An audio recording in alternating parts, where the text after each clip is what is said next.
بسم الله الرحمن الرحيم الحمد لله رب العالمين والصلاة والسلام على نبينا محمد وعلى آله وصحبه أجمعين أما بعد.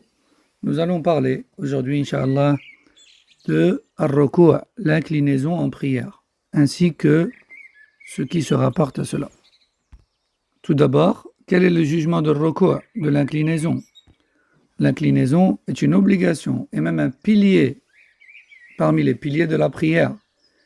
Allah Azza wa Jal dit dans Surat Al-Hajj, verset 77, qui a pour sens: Ô vous, les croyants, inclinez-vous et prosternez-vous et vouez le culte à votre Seigneur et faites le bien, peut-être allez-vous réussir. Et d'après Abu Huraira radiyallahu anhu, le prophète sallallahu alayhi wa sallam a repris à plusieurs reprises une personne qui avait mal accompli sa salat dans le masjid, suite à quoi il lui a enseigné la bonne manière de prier, en insistant sur les principales choses sans lesquelles la prière est invalide, c'est-à-dire les piliers.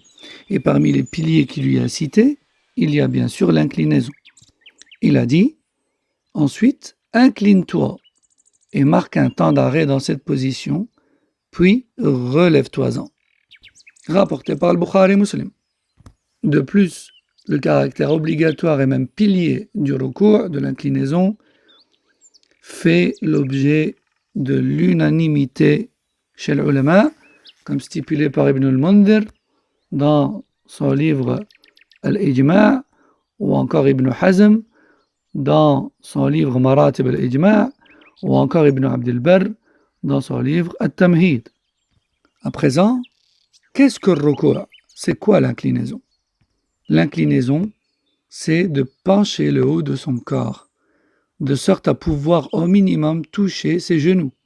Et de cette manière, si l'on est d'une taille moyenne, nous allons nous trouver en inclinaison. Et tel est l'avis de la majorité des imams, tels que le Malikiyya, le Shafi'iyya, le Hanabila, ainsi que Daoud al-Zahiri.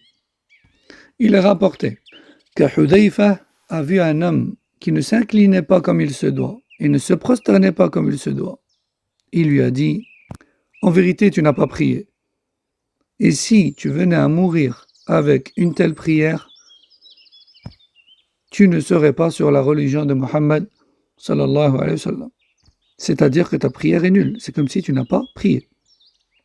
Dans un autre hadith rapporté par Ibn Mas'ud, le prophète sallallahu alayhi wa sallam a dit: la prière n'est pas valide si la personne ne penche pas et ne dresse pas suffisamment son dos dans l'inclinaison et la prosternation. Rapporté par Abu Daoud, Tirmidhi, Nasa'i et d'autres. Et authentifié par Sheikh al-Albani dans Sahih Tirmidhi. À présent, comment s'incliner exactement? Eh bien, il est recommandé de déposer les mains sur les genoux de sorte à se maintenir. Il est recommandé également d'écarter les doigts, comme si l'on saisissait ses genoux. Ensuite, il est recommandé d'écarter les coudes de nos flancs, de dresser au maximum le dos et d'aligner la nuque et la tête avec le dos. C'est-à-dire, ni on relève trop la tête, ni on la baisse de trop.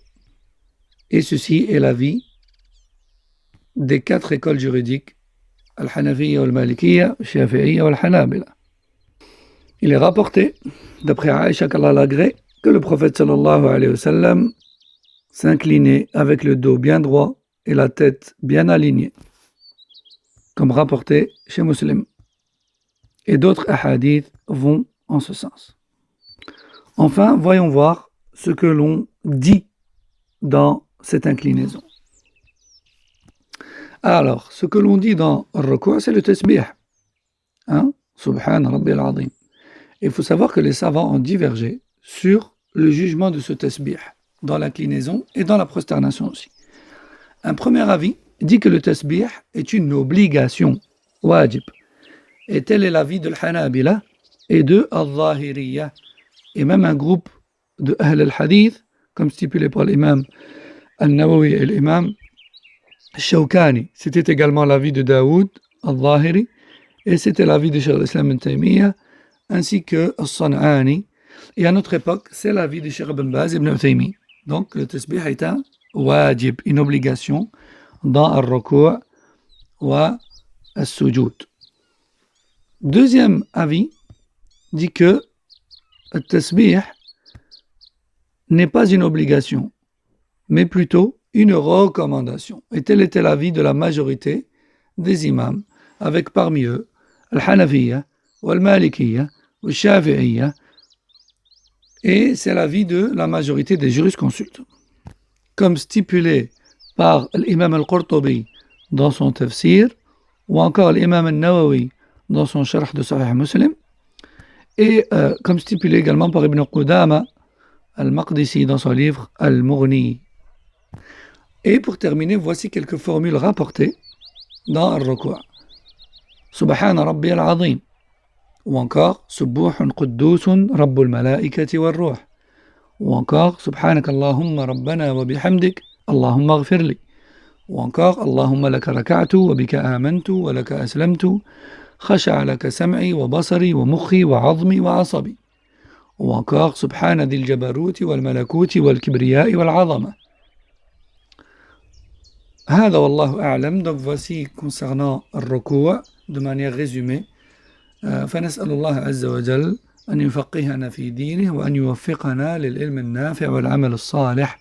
Donc voici quelques notions de base concernant الركوع, et c'est à Allah que nous demandons la connaissance bénéfique et sa mise en pratique surtout.